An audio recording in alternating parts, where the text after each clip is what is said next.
Hello students, welcome to EduCraft Academy. This video is for 9th ICSE Biology.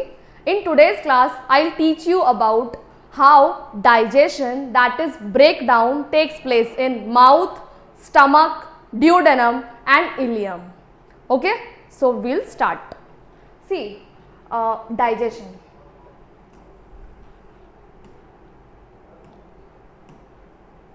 What do you understand by term digestion? The term digestion, it means breakdown. Digestion means breakdown. Digestion का simple मतलब है breakdown यानी तोड़ना. तो हम digestion की define ले लेते हैं. Digestion is breakdown of complex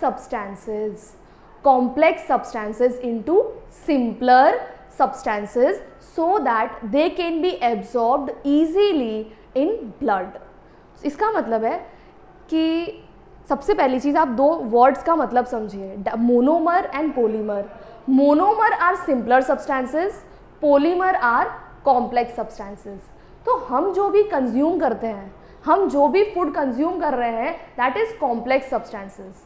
अब कॉम्प्लेक्स सब्सटेंसेस हमने कंज्यूम कर लिए, लेकिन कॉम्प्लेक्स सब्सटेंसेस हमारे ब्लड में एब्जॉर्ब नहीं होते. हमारे ब्लड में सिंपलर सब्सटेंसेस एब्जॉर्ब होते हैं. तो ये अब इम्पॉर्टेंट हो जाता है कि वो कॉम्प्लेक्स सब्सटेंसेस सिंपल सब्सटेंसेस में ब्रेक डाउन हो जाए. तो जो ब्रेकडाउन का प्रोसेस है, उस ब्रेकडाउन के प्रोसेस को डाइजेशन कहते हैं. हम डाइजेशन की डिफाइन देख लेते हैं.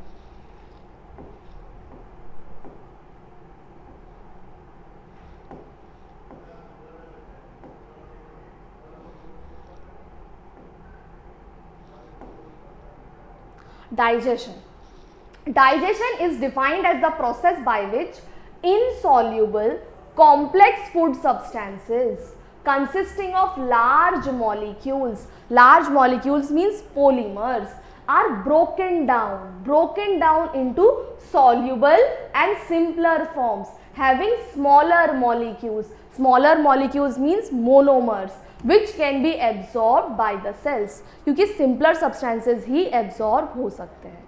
तो अब हम कुछ न्यूट्रिएंट्स के बारे में पढ़ लेते हैं कि न्यूट्रिएंट्स क्या होते हैं. तो हमारे जो न्यूट्रिएंट्स हैं वो होते हैं मेनली 3. वो है कार्बोहाइड्रेट्स,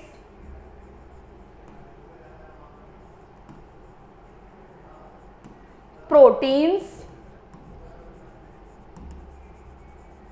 और फैट्स. तो कार्बोहाइड्रेट्स के जो सिंपल सब्सटेंसेस हैं वो है glucose, fructose and galactose. Proteins के सिंपल सब्सटेंसेस हैं अमीनो एसिड्स और फैट्स के सिंपल सब्सटेंसेस हैं फैटी एसिड्स एंड ग्लिसरॉल. तो डाइजेशन में हमें करना क्या होगा, हमें कॉम्प्लेक्स कार्बोहाइड्रेट, प्रोटीन और फैट को उसके सिंपल सब्सटेंसेस ग्लूकोज, कार्बोहाइड्रेट को ग्लूकोज, फ्रुक्टोज, गैलेक्टोज, प्रोटीन्स को अमीनो एसिड्स और फैट्स को फैटी एसिड्स और ग्लिसरॉल में ब्रेक डाउन करना होगा. तो ये किस तरीके से ब्रेक डाउन होता है, एंजाइम्स के थ्रू.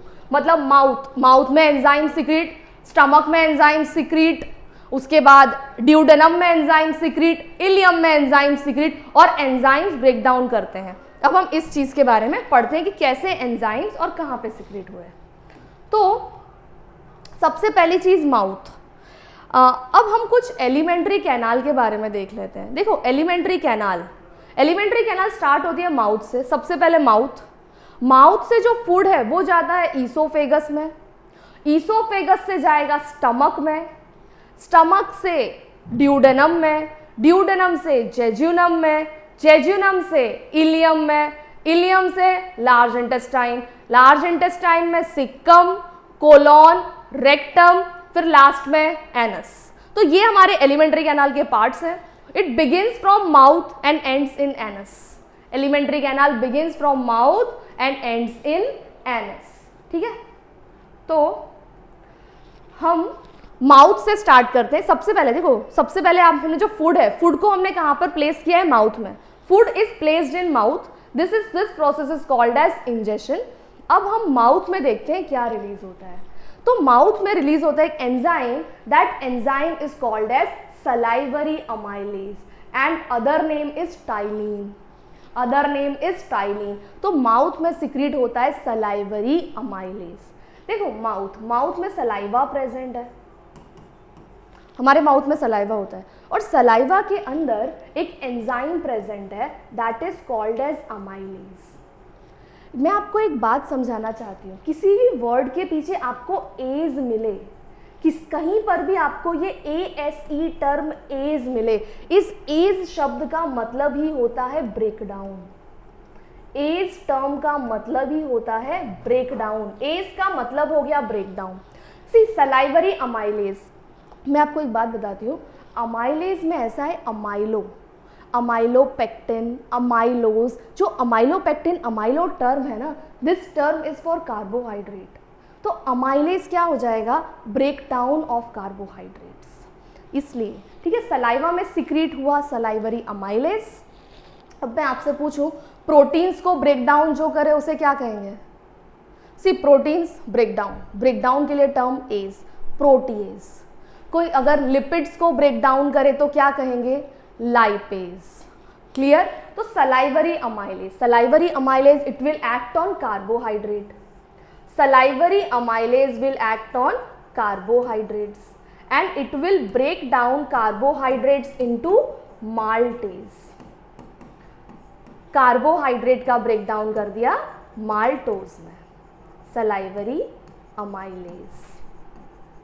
सलाइवरी अमाइलेज ने क्या किया? कार्बोहाइड्रेट्स का ब्रेक डाउन कर दिया माल्टोज में, और माल्टोज का फर्दर डाइजेशन होगा स्मॉल इंटेस्टाइन में।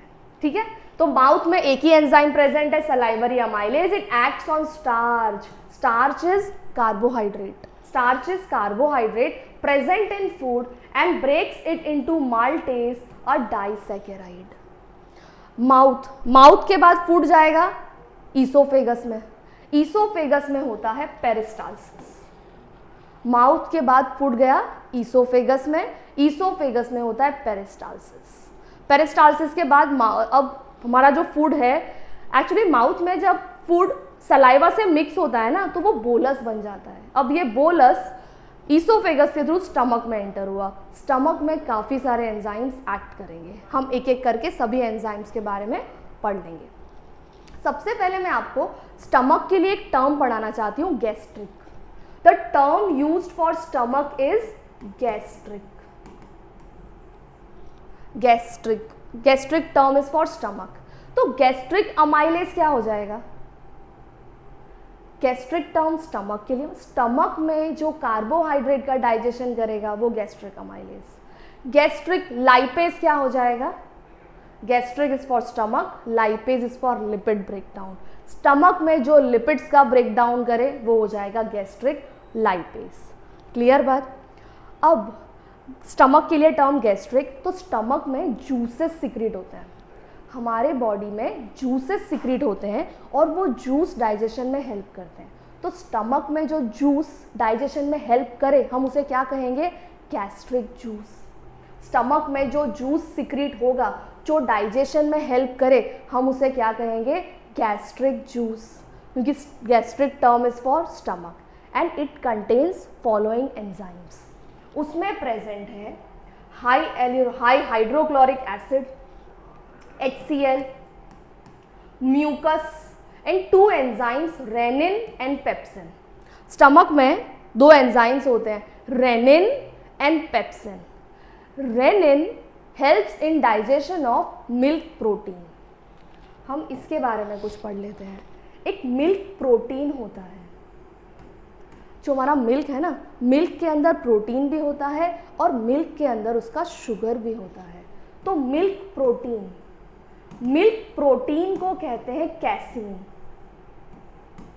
Milk protein is called as casein and milk sugar, ये एडिशनल इंफॉर्मेशन के लिए है, milk sugar is called as lactose. Milk protein casein, milk sugar lactose. Stomach में मेनली प्रोटीन्स का digestion होता है, स्टमक में मेनली प्रोटीन्स का डाइजेशन होता है। तो जो रेनिन है, रेनिन मतलब मिल्क प्रोटीन कैसीन, कैसीन के डाइजेशन में कौन हेल्प करता है? Rennin. Rennin helps in digestion of milk protein that is casein. ठीक है, अब रेनिन हो गया। Second enzyme was pepsin. Pepsin के बारे में आप एक बात समझे, जो पेप्सिन है ना वो इनएक्टिव फॉर्म में रिलीज होता है। Pepsin is secreted in inactive form, that inactive form is pepsinogen. हमारे जो भी एंजाइम्स हैं वो इनएक्टिव फॉर्म में रिलीज होते हैं और जब भी फूड आता है, फूड की एंट्री पर वो एक्टिव हो जाते हैं कि अब उनकी ज़रूरत है, तो वो इनएक्टिव फॉर्म से एक्टिव। अब ये इनएक्टिव फॉर्म एक्टिव कैसे होगा? Pepsin is active form, this inactive is converted into active form by HCl, by hydrochloric acid. Active हो गया। अब पेप्सिन, पेप्सिन एक प्रोटीएज एंजाइम है। पेप्सिन एक प्रोटीएज एंजाइम है। कुछ देर पहले मैंने आपको बताया था एज वर्ड का मतलब ब्रेक डाउन, तो प्रोटीएज वर्ड का मतलब प्रोटीन का ब्रेक डाउन। तो पेप्सिन प्रोटीन्स का ब्रेक डाउन कर रहा है। देखो प्रोटीन्स ना, प्रोटीन जो है वो बहुत लंबी चेन है। Protein is chain of amino acids. जैसे कि मैं ले लेती हूँ अमीनो एसिड्स, ये अमीनो एसिड है, this is one amino acid, then there will be bond, second amino acid, then there will be bond, third amino acid, then there will be one bond, fourth amino acid, right. इस तरीके से बहुत ही लंबी chain होगी। तो pepsin जो है वो डायरेक्टली, पेप्सिन जो है वो डायरेक्टली सभी बॉन्ड्स को ब्रेक नहीं करेगा, वो बहुत लंबी चेन को छोटी छोटी चेन्स में ब्रेक डाउन कर देगा। It will break down this long chain of amino acid, this large protein, this large chain into smaller chain, and that smaller chains are called as protein. That smaller chain and that smaller chain are called as, smaller chains are called as proteins. Smaller chains को हम कहते हैं peptones. Smaller chains को हम कहते हैं peptones. तो pepsin क्या कर रहा है? ये जो प्रोटीन है, जो लार्ज चेन है, इसे स्मॉलर चेन्स पेप्टोन्स में ब्रेक डाउन कर रहा है। पेप्सिन क्या कर रहा है? लार्ज चेन को स्मॉलर चेन्स में ब्रेक डाउन कर रहा है। अब जो पेप्टोन्स हैं उनका final break down it will take place in intestine. तो हमने देखा HCl का फंक्शन, HCl का फंक्शन इनएक्टिव एंजाइम को एक्टिव एंजाइम में कन्वर्ट करना। रेनिन का फंक्शन मिल्क प्रोटीन कैसीन का डाइजेशन करना, और HCl। इसके अलावा गैस्ट्रिक अमाइलेज और गैस्ट्रिक लाइपेज भी स्मॉल अमाउंट में सिक्रीट होते हैं। स्टमक में खास बात याद करें, स्टमक में मेनली प्रोटीन्स का डाइजेशन होता है। जैसे माउथ में मेनली कार्बोहाइड्रेट्स का डाइजेशन होता है। अब हम नेक्स्ट आते हैं ड्यूडेनम।